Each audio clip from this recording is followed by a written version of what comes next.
வணக்கம் ஃப்ரெண்ட்ஸ். இந்த வீடியோ நம்ம பார்க்க போகிறது ஆர்ஆர்பிஎல்பி எக்ஸாமில் 29/11/2024 நடந்த ஷிஃப்ட் 2 கொஸ்டினுக்குரிய மேக்ஸ் கொஸ்டின் தான் பார்க்க போகிறோம். ஸோ ஃபஸ்ட் கொஸ்டின் என்ன பார்த்தீங்கன்னா, reduction of 20% in the price of sugar enables a purchaser to obtain 2.5 kg more for 160 rupees. The original price of per kg of sugar. வரணும்லப்பா, 20% வந்து விலை வந்து கம்மியாகும் பொழுது ஒருத்தர் 2.5 கிலோ அதிகமாக வந்து 120 ரூபாய்க்கு வாங்க முடியுது அப்படின்னா அந்த பொருளினுடைய அந்த சுகர்னுடைய ஒரிஜினல் ப்ரைஸ் என்னன்னு சொல்லி கேட்குறாங்க. வேறு ஒன்றும் இல்லை. ஃபஸ்ட்டு எக்ஸ்பெண்டிச்சர், செலவுக்கு வந்து என்ன சுற்றணும் அப்படின்னா, செலவு equal to price into consumption, அதாவது விலை இன்ட்டு செலவு ஈக்குவல் டு விலை இன்ட்டு நுகர்வு. சரிங்களா? இப்போ ப்ரைஸும் கன்சம்ஷனும் ஒன்றுக்கு வந்து எதிர்த்தகவு. சரிங்களா? ப்ரைஸ் கூட இருந்துச்சுன்னா கம்மியான பொருள் வாங்குவோம், ப்ரைஸ் கம்மியாச்சு அப்படின்னா அதிகமான பொருள் நம்ம விலைக்கு வாங்குவோம். இதுதான் வந்து இயல்பான விஷயம். சரிங்களா? ஸோ 20% என்னவா எழுதலாம்? ஃப்ராக்ஷன் எழுதுனா 1/5. சரிங்களா? என்ன ஆகுது? ரிடக்ஷன். ப்ரைஸ் வந்து என்ன ஆகுது? 20% ரிடக்ஷன் ஆகுது. அப்போது 5லேருந்து 1 குறைஞ்சி 4 மாறும். சரிங்களா? ஸோ ப்ரைஸ் வந்து 5லேருந்து ஸ்டார்டிங்கில், சரிங்களா, இப்போ வந்து இனிஷியலாக இருந்தது, இப்போ லாஸ்ட்டாக இருக்கிறது. சரிங்களா? ப்ரைஸ் 5 இருந்தது, ஸ்டார்டிங்கில் 5 இருந்தது, 20% குறைஞ்சி 4ன்னு சொல்லி மாறிச்சு. அப்போ கன்சம்ஷன் என்ன ஆகும்? 2 எதிர்த்தகவு. கன்சம்ஷன் 4ல் இருந்தது 5 மாதிரி இருக்கும். சரிங்களா? அப்போது நமக்கு என்ன கேட்டிருக்கான்? பர்ச்சேசர் அப்டெயின் 2.5 kg மோர். அப்போது எவ்வளோ வந்து அதிகமாக இருக்குது? 1 பங்கு அதிகமாக இருக்குது. 1 பங்குன்றது எவ்வளவு? 2.5 கிலோ. சரிங்களா? பொருளோட விலை எவ்வளவு? 160 ரூபாய்க்கு வந்து கொடுத்துருக்கான். 120 ரூபாய்க்கு வந்து விலை கொடுத்து வாங்கியிருக்கான். ஸோ 1 கிலோ, 1 பங்குன்றது 2.5 கிலோ அப்படின்னா 4 பங்கு எவ்வளவு? 4 பங்கு 4 × 2.5 10 கிலோ. சரிங்களா? இப்போ 10 கிலோவோட ஒரிஜினல் ப்ரைஸு, இது வந்து ஆரம்பத்தில் இருந்த சுகருடைய அளவு 10 கிலோ, ப்ரைஸ் அளவு 160 ரூபா. சரிங்களா? 10 கிலோ இருந்திருக்கு. அப்போ 1 கிலோ எவ்வளோ வரும்? 16 ரூபாய்க்கு வந்து முதல்ல வந்து விற்றுருப்போம். சரிங்களா? அதே இது இப்போ இருக்கிற ப்ரைஸ் கேட்டாங்க அப்படின்னா, இப்போ கரண்ட் ப்ரைஸ் அப்படி கேட்டாங்கன்னா மொத்தம் எத்தனை கிலோ? 160 ரூபா, 12.5 கிலோ. சரிங்களா? இதை அடிச்சு கொடுத்தீங்க அப்படின்னா என்ன வரும் அப்படின்னா 12 ரூபா 8 பைசான்னு சொல்லி வரும். 12 ரூபா 80 பைசான்றது இப்போ இருக்கிற கரண்ட் ப்ரைஸ். சரிங்களா? கரண்ட்டாக இருக்கக்கூடிய ப்ரைஸ். இது ஆரம்பத்தில் இந்த விலை 16 ரூபா. ஸோ ப்ரைஸும் கன்சம்ஷனை எதிர்த்தகவுன்ற விஷயம் நமக்கு தெரிஞ்சிருச்சு அப்படின்னா இந்த கணக்கு போடுறது ரொம்ப ஈஸிப்பா. அவ்வளோதான், சிம்பிள். அடுத்தது ரெண்டாவது, 2 ட்ரெயின் வந்து ட்ராவல் பண்ணுது சேம் டைரக்ஷனில். சேம் டைரக்ஷன்னா என்ன செய்யணும்? 2 ட்ரெயின் போகுதுப்பா. 2 ட்ரெயின் வந்து சேம் டைரக்ஷனில் போகுது. ட்ரெயின் வச்சுக்கோங்க. ஸோ இதோட ரெண்டுமே வந்து சேம் டைரக்ஷனில் போகுது. சரிங்களா? ஒன்னோட ஸ்பீடு வந்து 40 km/h, இன்னொரு ஸ்பீடு வந்து 22 km/h. சரிங்களா? இந்த ஸ்பீடில் போய்கிட்டு இருக்கு. இதில் அப்போது இதோட தொகுப்பையின் ரிலேட்டிவ் ஸ்பீடு என்ன வரும்? ரெண்டுமே வந்து ஒரே திசையில் போகிறதுனால ரிலேட்டிவ் ஸ்பீடு என்ன வரும் அப்படின்னா 2 ஸ்பீடையும் கழிச்சிங்கன்னா என்ன வரும்? 40 - 22 18 km/h வேகம் வந்து 18 km/h. இந்த வேகத்தில் வந்து ஒரு ட்ரெயின் வந்து இன்னொரு ட்ரெயின் வந்து முந்தும். சரிங்களா? அப்படி முந்தும் போதில் ஒரு ட்ரெயினோட எவ்வளோ நேரம் எடுத்துக்குது அப்படின்னா 1 நிமிஷம் எடுத்துக்குது. இப்படி முந்துறதுக்கு 1 நிமிஷம் எடுத்துக்கிறது அப்படின்னா ஒரு ட்ரெயினோட மீட்டர் வந்து எவ்வளோவா? 125 மீட்டரா. ஸோ ஒரு ட்ரெயினோட லென்த் வந்து 125 மீட்டர் அப்படின்னா இன்னொரு ட்ரெயினோட லென்த் என்னன்னு சொல்லி கேட்குறாங்க. ஸோ எக்ஸோட மதிப்பு இன்னொரு ட்ரெயினோட லென்த்து எவ்வளோன்னு கேட்குறாங்க. நமக்கு வந்து distance equal to speed into டைம்னு தெரியும் ஃபார்முலா. ஸோ டிஸ்டன்ஸ் எவ்வளவு? ஒரு ட்ரெயினோட லென்த்து எக்ஸ் மீட்ரு, இன்னொன்று வந்து 125 மீட்ரு. ஸோ இது டிஸ்டன்ஸ். ஸ்பீடு எவ்வளவு? 18 km/h. ஸோ நம்ம வந்து இது வந்து மீட்டரில் இருக்குது. ஸோ மீட்டருக்கு எல்லாத்தையும் கன்வெர்ட் பண்ணோம்னா 18 km/h மீட்ரு பெர் செகண்டாக மாற்றணும் அப்படின்னா 5/18 பெருக்கணும். இன்ட்டு 1 மினிட்ன்றது எவ்வளவு? 60 செகண்ட். அவ்வளோதான். இது அடி கொடுத்தீங்க அப்படின்னா 18 அடியாயிரம், 5 30. ஸோ எக்ஸ் + 125 = 300 மீட்ரு அப்படின்னா இன்னொரு ட்ரெயினோடைய லென்த் எவ்வளோ வரும் அப்படின்னா 175 மீட்ரு. இதுதான் ஆன்சர். ரிலேட்டிவ் ஸ்பீடு ஒரே சேம் சைடில் வந்து ட்ராவல் பண்ணிச்சு அப்படின்னா ரிலேட்டிவ் ஸ்பீடு வந்து 2 km மைனஸ் பண்ணணும். இது ஆப்போசிட் டைரக்ஷன் வந்து ட்ராவல் பண்ணாங்க அப்படின்னா 2 ஸ்பீடை வந்து கூட்டணும் ரிலேட்டிவ் ஸ்பீடுக்கு. அவ்வளோதான்ப்பா. அடுத்த கொஸ்டின் என்னென்னா, இது ஒரு நல்ல question. A can do a certain work in same time in which B and C together. சரிங்களா? A வந்து பியும் சியும் வந்து சேர்ந்து ஒரு வேலையை எவ்வளோ நாளில் முடிப்பாங்களோ அதே நாளில் அதே அளவு வேலையை வந்து முடிக்கிறாப்படி. சரிங்களா? அப்போது ஏ அப்புறம் பி ப்ளஸ் சி. சரிங்களா? இவங்களோட எஃபிஷியன்சி இப்போது ஏவும் பியும் சேர்ந்து ஒரு வேலையை முடிக்கிறாங்க அப்படின்னா சேம் டைமில் பியும் சியும் வந்து ஒரு வேலையை வந்து முடிக்கிறாங்க அப்படின்னா ஏயோட திறமையும் வந்து ஒன்றா தான் இருக்கும், எஃபிஷியன்சி. சரிங்களா? ரெண்டு பேரும் சேமான டைமில் தான் வேலையை முடிக்கிறாங்க. ஓகேவா? அடுத்த கணக்கில் என்ன கொடுத்தோம்னா, if A and B together do it work. So ஏவும் பியும் வந்து ஒரு வேலையை வந்து 10 நாளில் முடிக்கிறாங்க. ஸோ இது வந்து டைம் 10 நாளில் முடிக்கிறாங்க. இங்கே சி வந்து எத்தனை நாளில் முடிக்கிற அப்படியே அந்த ஏ வேலையை 50 நாள் தனியாக முடிக்கிறாங்க. ஸோ டைமும் எஃபிஷியன்சியும் ஒன்றுக்கொன்று எதிர்த்தகவு. சரிங்களா? திறமை அதிகமாக இருக்கிறவங்க குறைஞ்ச நாளில் வேலையை முடிப்பான். சரியா?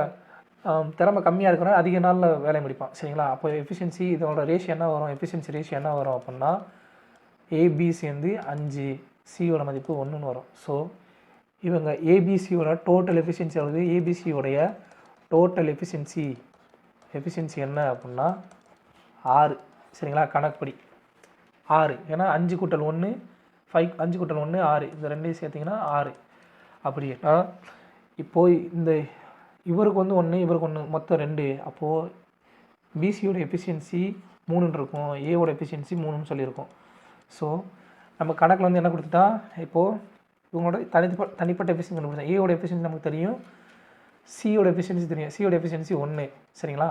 இப்போது இந்த பிசியோட எஃபிஷியன்சி நமக்கு தெரியும், பிசியோட எஃபிஷியன்சி 3 அப்படின்னா பியோட எஃபிஷியன்சி என்ன அப்படின்னு பார்த்தீங்கன்னா பியோட எஃபிஷியன்சி சியோட எஃபிஷியன்சி நமக்கு தெரியும், ஆல்ரெடி 1ன்னு சொல்லி தெரியும். ஸோ 3 - 1 2. பியோட எஃபிஷியன்சி தெரியும். நம்ம கணக்கில் என்ன கேட்டுறான், பி மட்டும் அந்த வேலையை எவ்வளோ நாள் முடிப்பான்னு சொல்லி இருக்கலாம்.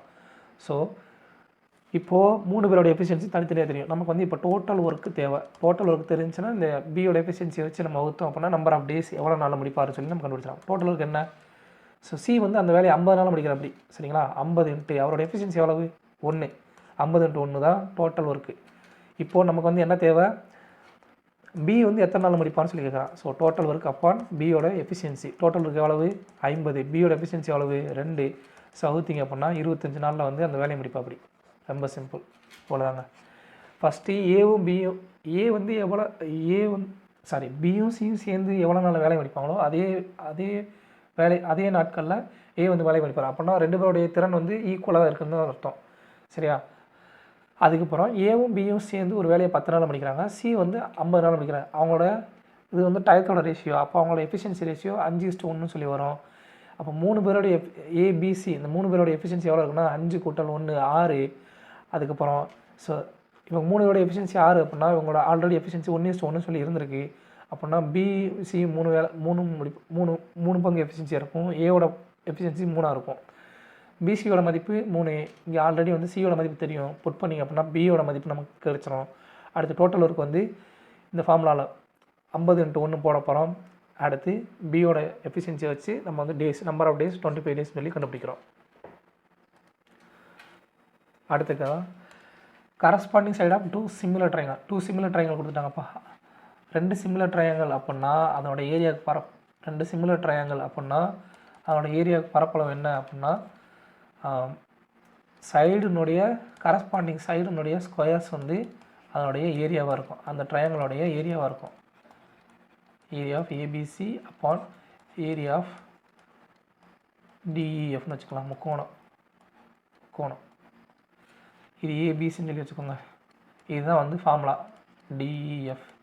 2 ட்ரையாங்கல் சிமிலராக இருக்கும்னா அந்த ட்ரையாங்கலோடைய பரப்பளவு அதனுடைய கரஸ்பாண்டிங் சைடுக்கு வந்து சைடினுடைய ஸ்கொயருக்கு ஈக்குவலாக இருக்கும். சரிங்களா? அப்படின்னா நமக்கு இங்கே என்ன கேட்டிருக்கான், ஒரு பக்கம் வந்து 2ன்றதை 2x சொல்லி எடுத்துக்கலாம். சரியா? 2x whole square equal to upon 3x whole square. சரிங்களா?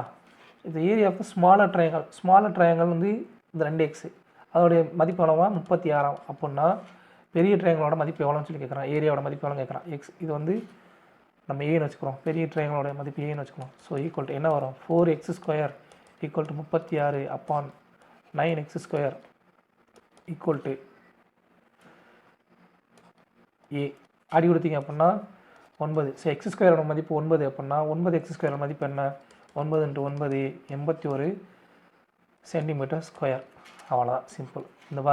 இந்த ரேஷியோ வந்து பெருக்குனீங்க அப்படின்னா அது வந்து ஒப்பீடு பண்ண போகிறீங்க. ரெண்டுக்கும் வந்து ஒப்பீடு பண்ணிங்கன்னா எக்ஸ் ஸ்கொயரோட மதிப்பு நமக்கு கிடச்சிருது.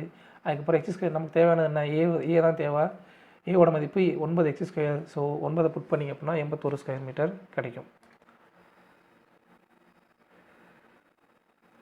அடுத்ததாக ஒரு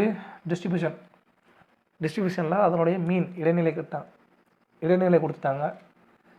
அடுத்து மீடியன் கொடுத்துட்டாங்க, மீன் சராசரி கொடுத்துட்டாங்க, இடைநிலை கொடுத்துட்டாங்க. அப்படின்னா அதனுடைய முகடு எவ்வளோன்னு கேட்குறாங்க. ஸோ இதுக்கு வந்து ஃபார்முலா நமக்கு ஆல்ரெடி தெரியும். Mode equal to 3 median minus 2 மீன். சரிங்களா? ஸோ முகடு ஈக்குவல் டு 3 இடைநிலை கழித்தல் 2 சராசரி. அதுதான். ஸோ நமக்கு வந்து மோடு தான் தேவை. ஸோ 3 மீடியன் எவ்வளவு?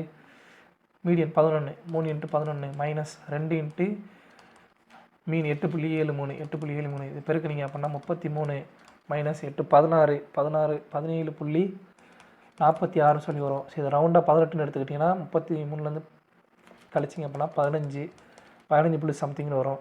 ஸோ 15.54 தான் answer. First mode equal to 3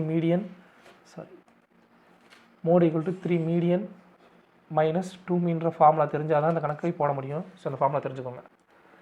அடுத்ததாக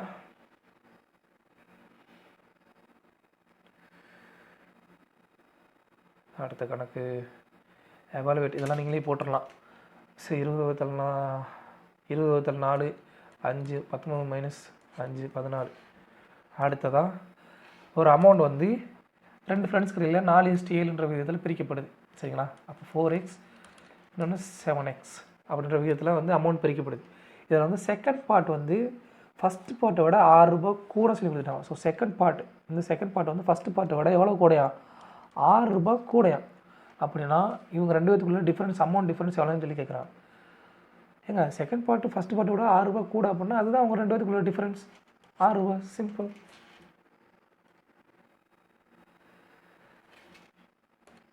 so by how much? So 50% of 50, அதாவது 60 50%, 40 30% எவ்வளோ கூடன்னு சொல்லி கேட்குறான். 60 50% எவ்வளோ? 50%னா பாதி, 60 பாதி 30. சரிங்களா? இது 30% ஆஃப் 40. ஸோ 30% ஆஃப் 40 எவ்வளவு? அடி கொடுத்தீங்க அப்படின்னா 12. ஸோ 30 12க்குள்ள வித்தியாசம் என்ன? எவ்வளோ கூட இருக்குது? 18 கூட இருக்குது. 30 வந்து 12 விட 18 கூட இருக்குது. சிம்பிள். அடுத்ததாக இந்த கணக்கு வந்து என்ன பண்ண போகிறீங்க அப்படின்னா இந்த ஈக்குவேஷனில் கேயோட மதிப்பு கேட்குறாங்க. 0.009. இந்த கே எந்த பக்கம் கொண்டு போங்க? இந்த 0.1 வந்து இந்த பக்கம் கொண்டு வாங்க. 0.1 ஈக்குவல் டு கே. நம்ம கேயோட மதிப்பு தானே தேவை. நல்லா கவனிங்க. இங்கே புள்ளிக்கு அப்புறம் 3 ஸ்தானம் இருக்குது, இங்கே புள்ளிக்கு அப்புறம் 1 ஸ்தானம் இருக்குது. அப்போ 3 ஸ்தானத்துலேருந்து 1 ஸ்தானம் போச்சு அப்படின்னா மிச்சம் எத்தனை ஸ்தானம் இருக்கணும்? 2 ஸ்தானம். புள்ளிக்கு அப்புறம் விட வந்து ஆன்சர் வந்து புள்ளிக்கு அப்புறம் 2 ஸ்தானம் வர்ற மாதிரி ஆன்சர் வரணும். புள்ளிக்கு அப்புறம் 2 ஸ்தானம் வர மாதிரி ஆன்சர் ஒரே ஒரு ஆப்ஷன் தான் இருக்குது. டேரெக்டாக போட்டுடலாம். அப்படி இல்லைனா 9/1. ஸோ 9/1 9 தான் வரும். நமக்கு வந்து புள்ளிக்கு அப்புறம் 2 ஸ்தானம் வந்து வரணும். ஸோ புள்ளிக்கு அப்புறம் 0 9. ஆன்சர் 0.09. சரிங்களா? எத்தனை ஸ்தானம் புள்ளிக்கு மேலே இருக்கோ அதுக்கு எடுத்து புள்ளிக்கு கீழே மேலே வந்து புள்ளிக்கு அப்புறம் எத்தனை ஸ்தானம் இருக்குது, கீழே வந்து புள்ளிக்கு அப்புறம் எத்தனை ஸ்தானம் இருக்குது, அதை ரெண்டே கழிச்சு வர்றது தான் ஆன்சர். வந்து அந்த மாதிரி தான் வந்து புள்ளிக்கு அப்புறம் வரணும் ஸ்தானம். அடுத்ததாக சிம்பிளிஃபை. இதை வந்து சிம்பிளிஃபை பண்ணோம் அப்படின்னா வேறு ஒன்றும் இல்லை, காரணிப்படுத்தணும். ஃபஸ்ட்டு என்ன பண்ண போகிறீங்க அப்படின்னா √1 + cos θ அப்பான் 1 - cos θ. ரெண்டு பக்கமும் மேலே கீழையும் cos θவால் 1 + cos θவால் பெருக்க போகிறோம். சரிங்களா? 1 + cos θ காரணிப்படுத்த போகிறோம். எல்லாமே √கீழே தான் நடக்குது. சரிங்களா? இப்போ இதை கவனிச்சிங்க அப்படின்னா a - b × a + b. சரிங்களா? அப்போ என்ன வரும்? a² - b². 1 - cos² சொல்லுவோம். ஸோ இது வந்து a, இது ஒரு a × a². சரிங்களா? 1 + cos θ the whole squareன்னு சொல்லி வரும். cos θ the whole square √. மறந்துடக்கூடாது. இப்போது 1 மைனஸ் காஸ் ஸ்கொயர் தீட்டாவோட மதிப்பு என்ன? Sine square theta. ஏன்னா sine square theta plus cos square தீட்டாவோட மதிப்பு 1. அப்போது ஈக்குவல் டு அந்த பக்கம் கொண்டு போனீங்கன்னா 1 minus cos square theta equal to sine square தீட்டான்னு சொல்லி வரும்.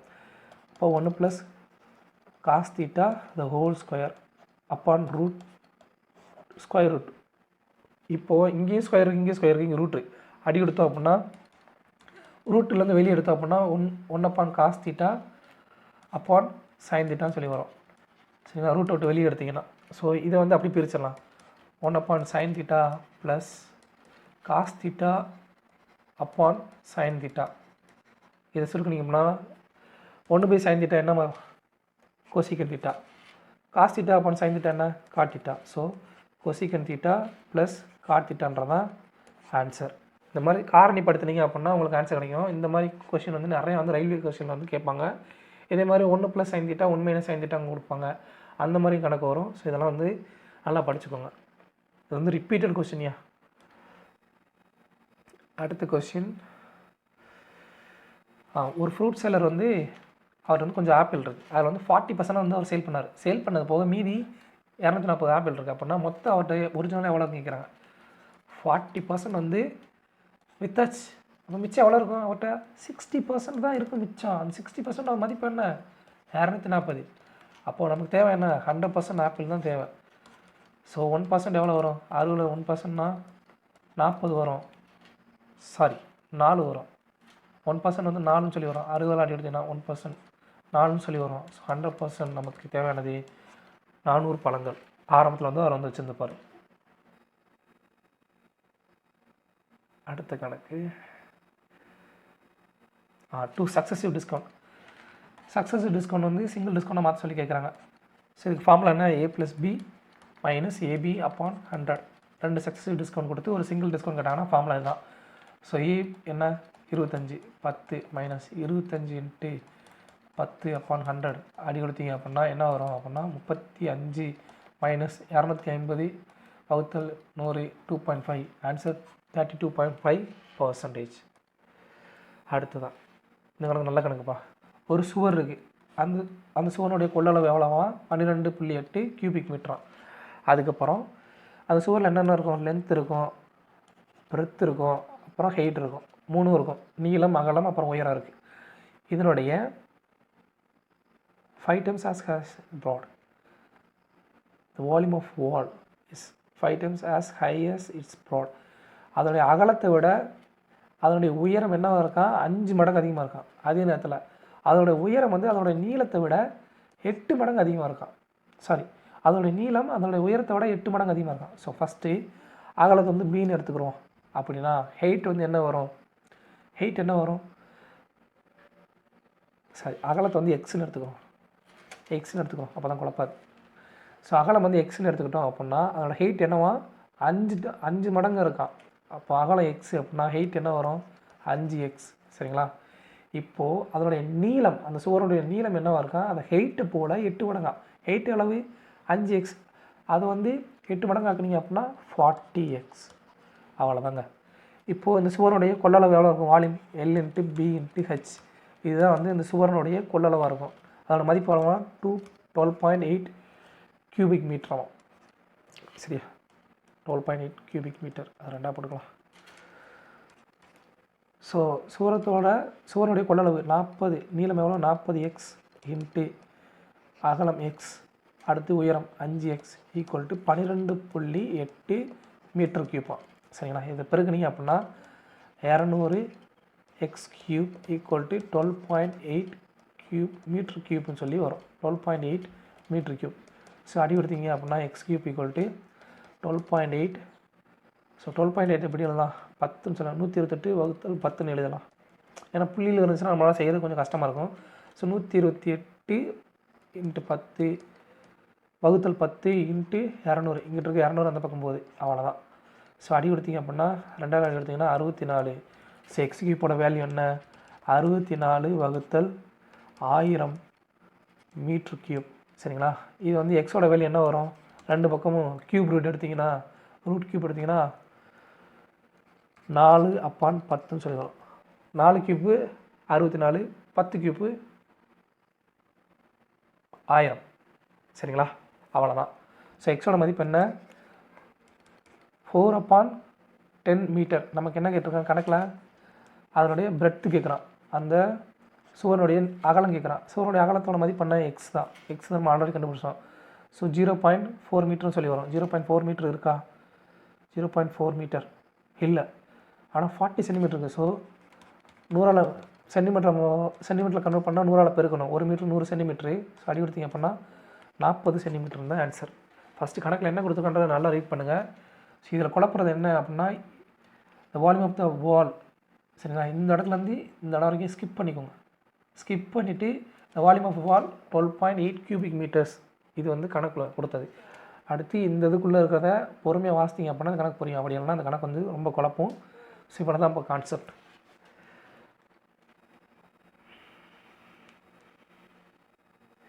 அடுத்ததாக ஒரு ஸ்பெயர் இருக்குது, ஒரு கோலம். அந்த கோலத்தினுடைய ஆரத்தை வந்து 2 சென்டிமீட்டர் வந்து அதிகரிக்காங்க. அப்படி அதிகரிக்கும் போது அதோட சர்ஃபேஸ் ஏரியா என்னவாக தான் 704 சென்டிமீட்டர் ஸ்கொயர் அதிகமாக தான். அப்படின்னா அந்த இன்க்ரீஸ் பண்ணப்பட்ட கோலத்தினுடைய ஆரம் எவ்வளோ சொல்லியிருக்கிறான். ஸோ ஒரு கோலத்தினுடைய ஆரம் ஃபஸ்ட் என்னவாக இருக்குது? ஆறுன்னு இருக்குது. ரெண்டாவது என்னவாகுது? R+2, 2 சென்டிமீட்டர் வந்து அதிகமாக இருக்குது. ஸோ கோலத்தினுடைய சர்ஃபேஸ் ஏரியா ஃபார்முலா என்ன? 4/r². ஸோ ஃபஸ்ட்டு என்ன இருந்திருக்கும்? ஃபஸ்ட்டு வந்து 4/r² இருந்தது. இப்போ என்ன ஆகிருக்கு? 4/r+2². சரிங்களா? இது ரெண்டுக்குள்ள வித்தியாசம் என்னவா? இப்படி இன்க்ரீஸ் ஆகும் போது என்ன வரதான்? 704 சென்டிமீட்டர் ஸ்கொயர்னு சொல்லி வரதான். ஸோ இதுதான் கான்செப்ட். ஸோ 4/ஐ காமனாக வெளியில் எடுங்க. 4/, பைக்கு பதிலாக நம்ம என்ன வேலையை கொடுக்க சொல்லிட்டான்? 22/7 சொல்லி நம்ம போனாலும் சொல்லலாம். ஸோ 22/7 காமனாக எடுத்திங்கன்னா r² - r+2² = 704 சொல்லி வரும். ஸோ அடி கொடுத்தீங்க அப்படின்னா 22 32 66 22 வரும். ஸோ அடி கொடுத்தீங்க அப்படின்னா 8 வரும். 8 32. ஸோ r², இந்த 7 அந்த பக்கம் கொண்டு போய் பெருக்கணும். ஸோ r² இது a+b² ஃபார்முலாவில் இருக்கா? ஸோ அதை அப்படி சுருக்குனீங்க அப்படின்னா a² + b² எவ்வளவு? 4 + 2ab 2ab.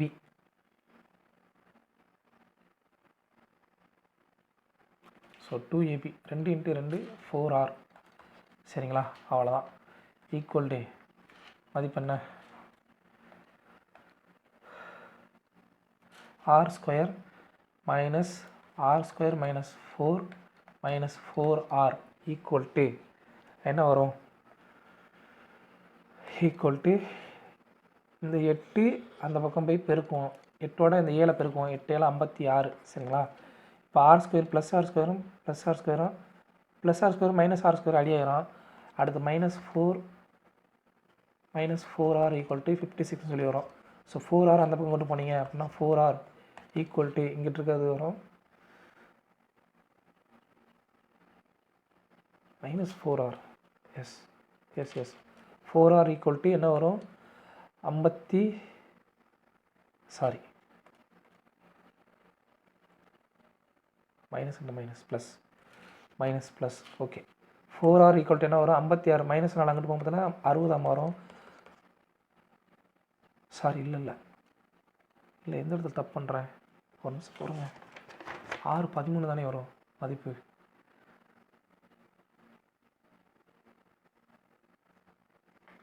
இன்க்ரீஸ் ஆகுது. 4r = 52ன்னு சொல்லி வரும். எஸ், தப்பு பண்ணுறது எங்கே பண்ணுறேன்னா இந்த இடத்துல நான் வந்து குழம்பியிருக்கேன், வேறு ஒன்றும் இல்லை. 4r இந்த பக்கம் போகுமா? அப்போ +4r வருமா? இங்கிட்டு இருக்க +4r -4r +4r மைனஸ் இது ப்ளஸ் இருந்துச்சுன்னா 52 வரும். சரி, அந்த இடத்துல ஏதோ ஒரு இடத்துல தப்பு பண்ணுறேன். பட் 52 தான் வரும் ஆரோட மதிப்பு. 4r மதிப்பு 52. ஆரோட மதிப்பு என்ன வரும் அப்படின்னா 13 சென்டிமீட்டர் வரும். நமக்கு தேவையானது என்ன? ரேடியஸ் வந்து sphere after increase. So r+2 13 × 2 15 centimetre சொல்லி வரும். இந்த இடத்துல எந்த எங்கனுக்குள்ள தப்பு பண்ணுறேன்னு என்னால் புரிய முடியல. பட் இந்த இடத்துல ஏதோ ஒரு இடத்துல தப்பு பண்ணுறேன், கூட்டல்லையோ கழித்தல்லையோ எங்கேயோ ஒரு இடத்துல தப்பு பண்ணுறேன். பட் ஆரோட மதிப்பு 13 தான் போகிறோம். R+2 நமக்கு தேவையானது இன்க்ரீஸ் தான் கேட்குறாங்க. ஸோ R+2 15 சென்டிமீட்டர் தான் ஆன்சர்.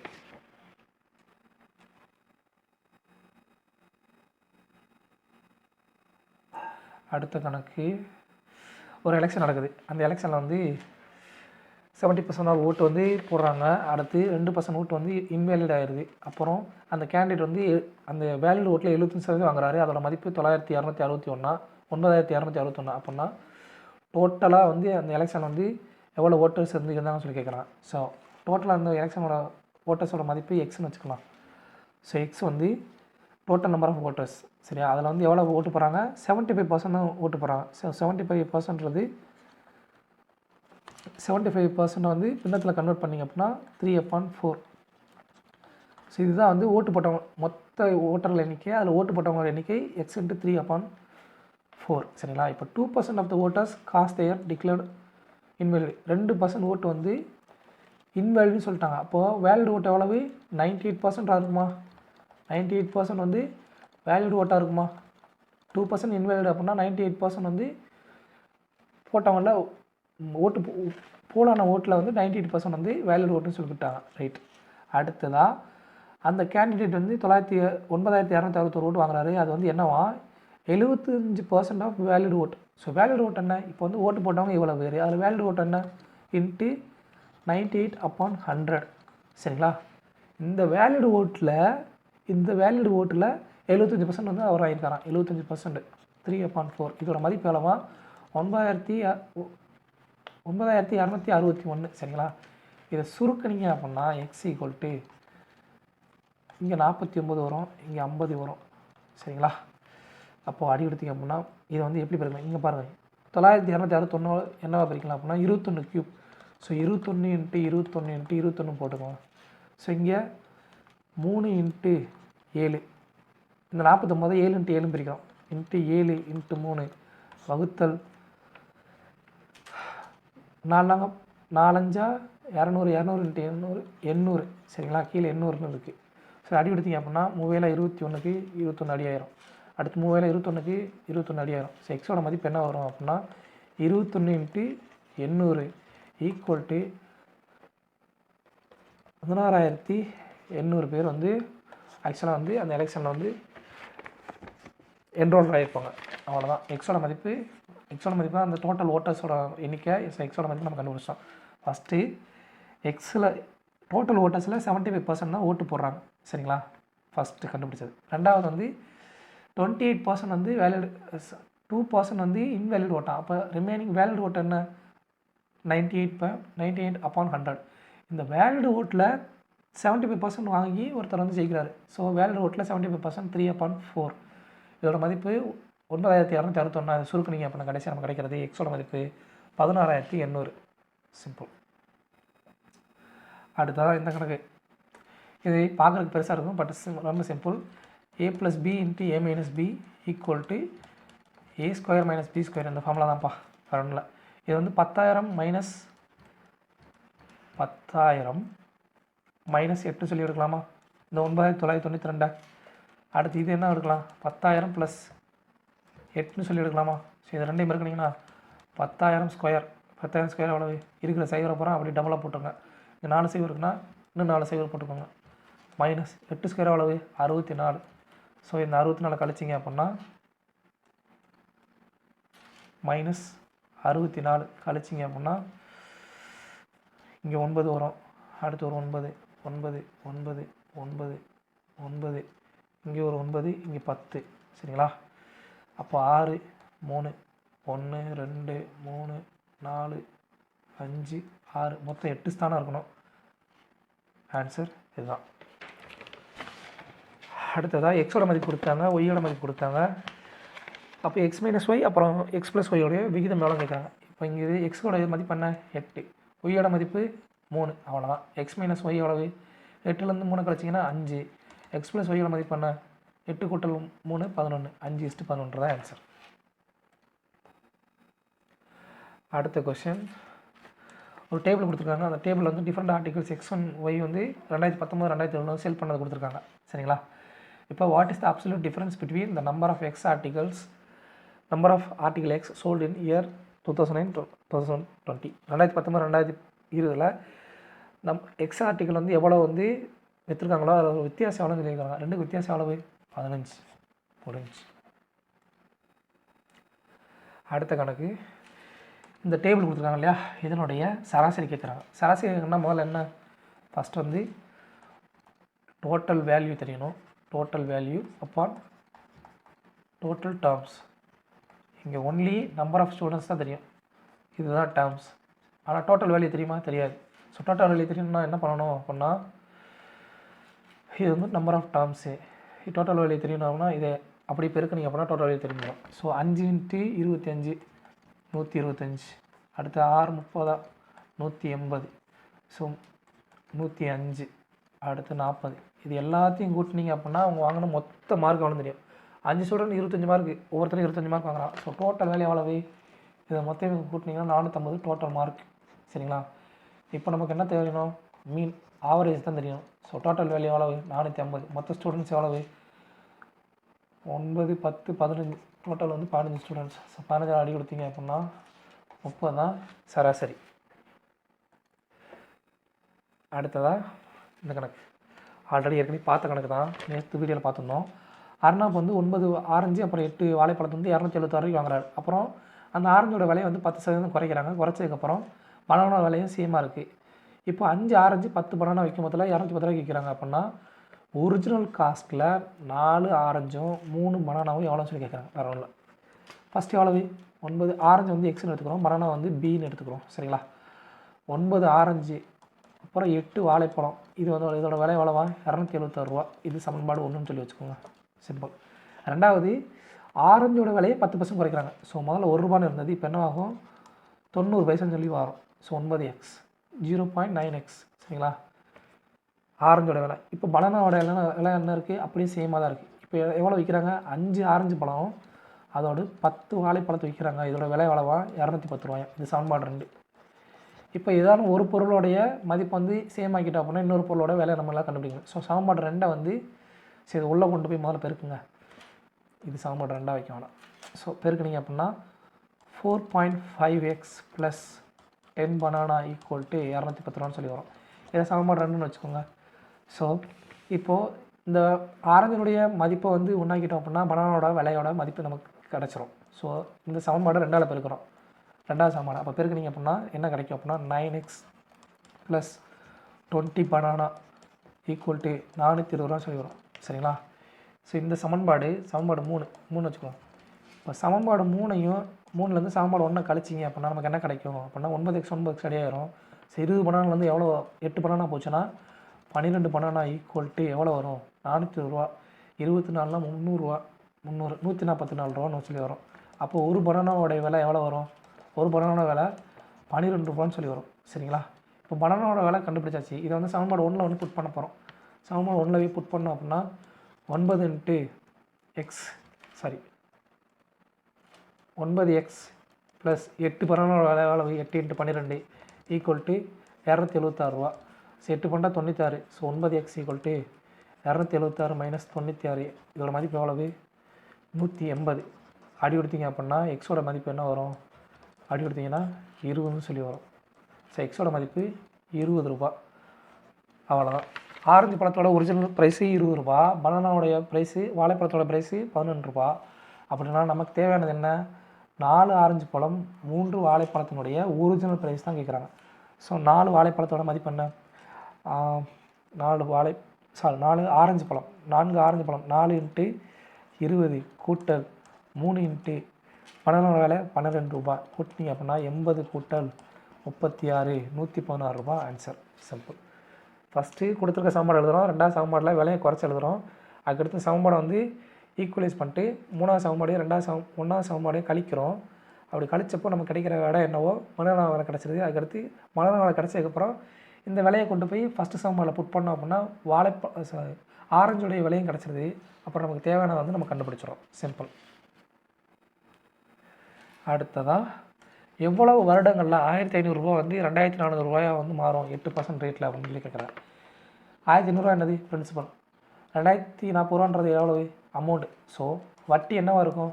சிம்பிள் இன்ட்ரெஸ்ட்டு 1500 2040 500 கழிச்சு 1500 கழிச்சிங்கன்னா 540 வந்து வட்டியாக இருக்கும். அவ்வளோதான். SI equal to PRT upon 100ன்ற ஃபார்முலாவில் போடுங்க. முடிஞ்சு 540 ஈக்குவல் டு பிரின்சிபல் எவ்வளவு 1500. ரேட் எவ்வளவு 8%. டைம் தான் நம்ம கண்டுபிடிக்கணும். அப்பான் 100 ஆடி கொடுத்தீங்கன்னா 5. அடுத்ததாக 15 8 120. ஸோ டைம் எவ்வளவு டயத்தோட டைம் ஈக்குவல் டு 540 வகுத்தல் 120 சொல்லி வரும். அடி கொடுத்தீங்க அப்படின்னா 4 பண்ணா 48 மிச்சம் 6 இருக்கும். 0.5 இயர்ஸ் 4.5 அதாவது 4.5 வருடங்கள். அவ்வளோ முடிஞ்சு. So thank you friends. எல்லா கணக்கு போட்டோமா? 1 2 3